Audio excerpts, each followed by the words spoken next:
Bonjour, bienvenue dans Instant Stress. Aujourd'hui, nous intéressons à une maladie mal connue, méconnue, qu'on ne parle pas assez, même si on en parle de plus en plus dans les médias, c'est l'endométriose. L'endométriose, la journée mondiale de l'endométriose, c'est le 28 mars. C'est une maladie gynécologique inflammatoire chronique. Donc c'est une inflammation gynécologique qui touche différents organes au niveau de la sphère gynécologique, dont le vagin et l'utérus.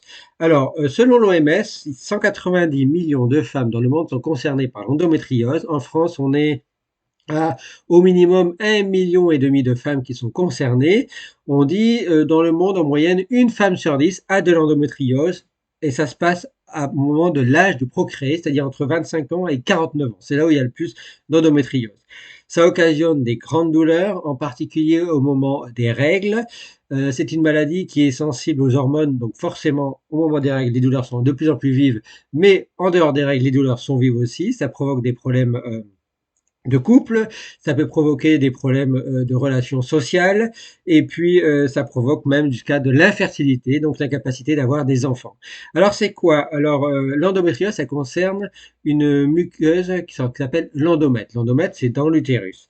Eh bien, l'endométriose, c'est quand il y a un tissu qui ressemble fortement à de l'endomètre, qui est probablement de l'endomètre, mais qui se développe en dehors de l'utérus. Ça peut toucher jusqu'aux ovaires, aux trompes, au vagin, ça peut même aller jusqu'à la vessie. Eh bien, cet endomètre, en dehors de l'utérus, il faut savoir que il est sensible aux hormones, puisque l'utérus répond aux hormones. Au moment des règles, il y a une réponse aux hormones. Eh bien, cet endomètre qui est en dehors de l'utérus, qui est en dehors de la cavité utérine, va répondre aux hormones. Et donc, forcément, au moment des règles, les douleurs sont très vives et ça se ressent à différents niveaux, le vagin, les ovaires, les trompes et même jusqu'à la vessie. Donc, les douleurs sont plus au niveau des règles et c'est une réaction hormonale. Alors, l'origine de l'endométriose, il y a différentes hypothèses. C'est par exemple des menstruations rétrogrades, c'est-à-dire du sang qui n'est pas évacué et qui remonte au niveau de la sphère gynécologique. Et donc forcément avec des hormones, avec des nutriments. Et donc ça fait réagir cet endomètre qui est en dehors de la cavité utérine.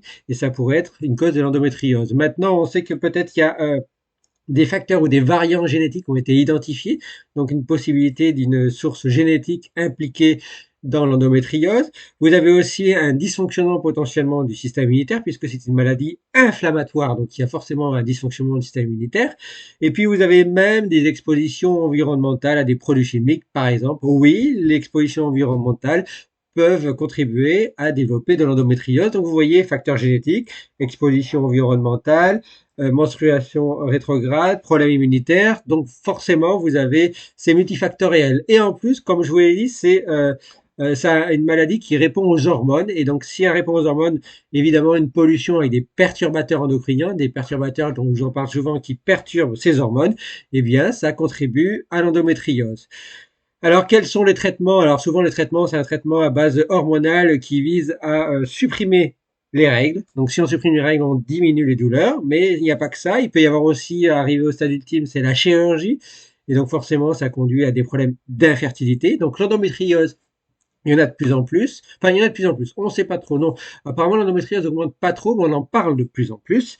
Et puis, on cherche maintenant un peu plus les causes pour pouvoir trouver des nouveaux traitements beaucoup plus efficaces et pour pouvoir éventuellement éviter cette infertilité. Et pour ça, il y a beaucoup de recherches qui se développent et il y a beaucoup de fondations qui œuvrent justement, comme ici vous pouvez les voir, qui œuvrent pour l'endométriose, trouvent une issue favorable en termes de traitement, en termes de prise en charge, en termes de soins, en termes d'accompagnement personnel pour les femmes qui, je vous le rappelle, c'est une femme sur 10 dans le monde, c'est beaucoup et ça affecte même les naissances et ça peut donc affecter la population mondiale.